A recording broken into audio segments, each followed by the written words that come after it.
Hello बच्चों, आज हम आपकी बुक का चैप्टर 12 करेंगे।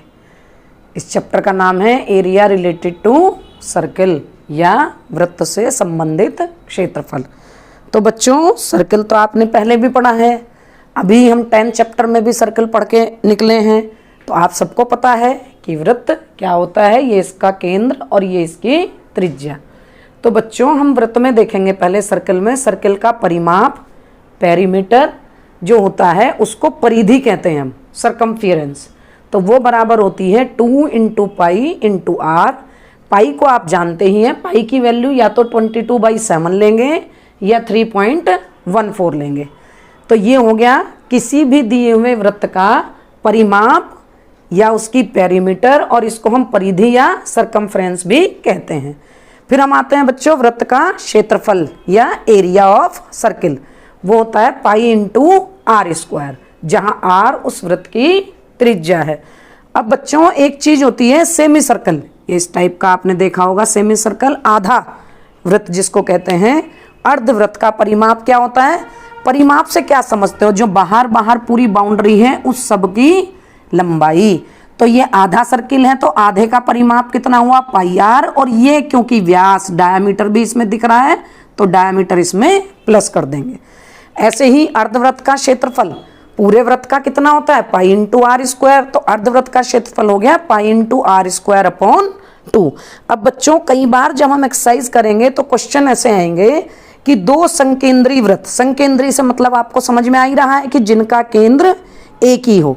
तो एक वृत्त ये है, इसकी त्रिज्या जो है वो स्मॉल आर है, एक बड़ा वृत्त है, इसकी त्रिज्या कैपिटल आर है। तो इन दोनों के बीच जो ये एरिया आ रहा है, इसको अगर हमें निकालना हो तो वो कैसे निकालेंगे? दो संकेंद्रीय वृत्तों के बीच के एरिया का क्षेत्रफल is equal to pi, bracket के अंदर बड़े वाले वृत्त की त्रिज्या का स्क्वायर माइनस छोटे वाले वृत्त की त्रिज्या का स्क्वायर। बच्चों, अब कई क्वेश्चन ऐसे आते हैं कि एक पहिया है, वो घूम रहा है, तो वो कितनी दूरी तय करेगा? तो हमें यह ध्यान रखना है कि घूमते हुए पहिए द्वारा एक चक्कर में तय की गई दूरी उस वृत्त की परिधि के बराबर होगी। अब देखो, जो तुम्हारी एक्सरसाइज 12.1 है एनसीईआरटी में, उसका फर्स्ट क्वेश्चन हम करते हैं। उस क्वेश्चन में दिया हुआ है कि दो सर्किल्स की रेडियस जो है, एक की 19 है और एक की 9 है। तो आपको उस सर्कल की रेडियस निकालनी है जिसकी सरकमफियरेंस इन दोनों सर्किल की सरकमफियरेंस के सम के बराबर है।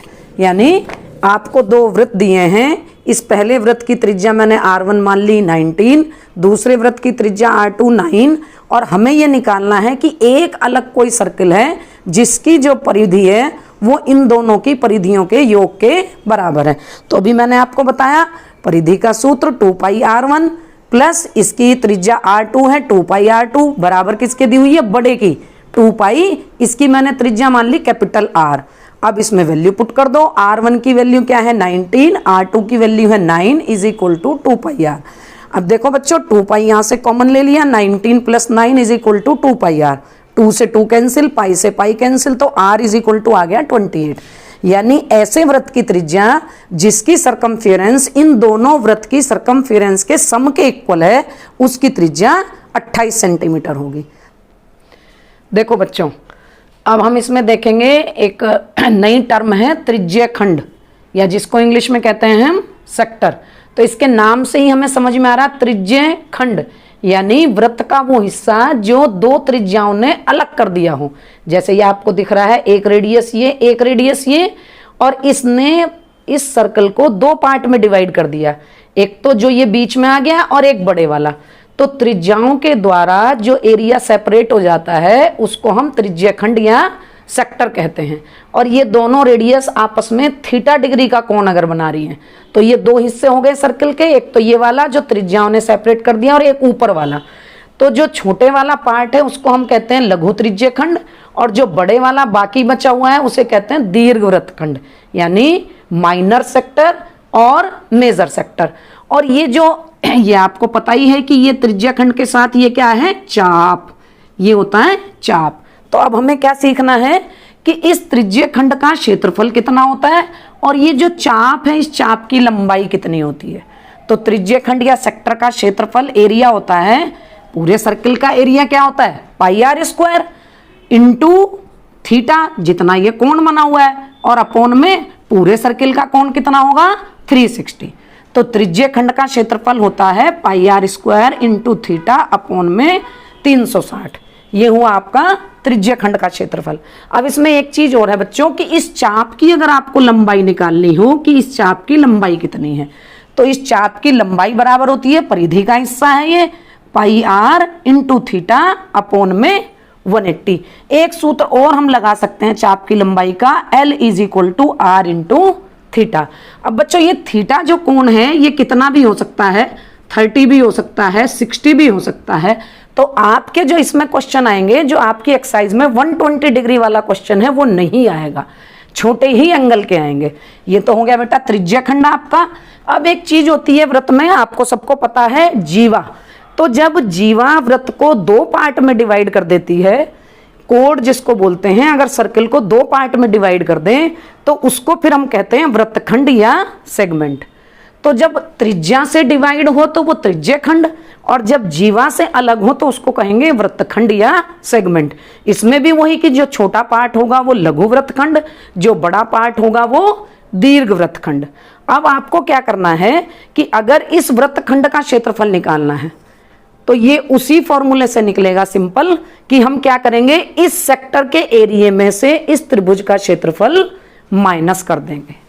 पहले हम त्रिज्य खंड का निकाल लेंगे और त्रिज्य खंड के क्षेत्रफल में से इस त्रिभुज का क्षेत्रफल माइनस कर देंगे।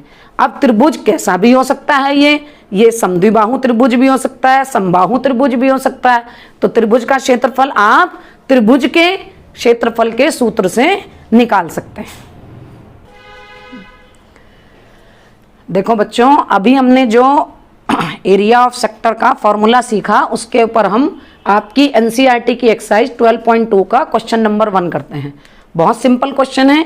एक वृत्त दिया है जिसका केंद्र O है और जिसकी त्रिज्या आपस में 60 डिग्री का कोण बनाती है। तो ये जो आपका ये पार्ट है सेक्टर त्रिज्य खंड, इसका आपको क्षेत्रफल निकालना है। तो R बराबर कितना हो गया, ये 6 दिया हुआ है, R त्रिज्या बराबर हो गई 6 सेंटीमीटर और थीटा बराबर हो गया आपका 60 डिग्री। तो अभी हमने पढ़ा क्षेत्रफल का फार्मूला एरिया ऑफ सेक्टर का पाई आर स्क्वायर थीटा अपोन में 360। यहाँ वैल्यू रख दो, पाई लिख दिया 22/7, आर स्क्वायर 6 × 6, थीटा की वैल्यू 60 और अपोन में 360। सिंपल कैलकुलेशन है, 0 से 0 कट गया, आपने 6 6 जा 36, 6 को 22 × 6 132/7 सेंटीमीटर स्क्वायर इस त्रिज्य खंड का क्षेत्रफल हो गया। क्लियर हो गया बच्चों? बाकी के क्वेश्चन आप इसके ट्राई करके देखना।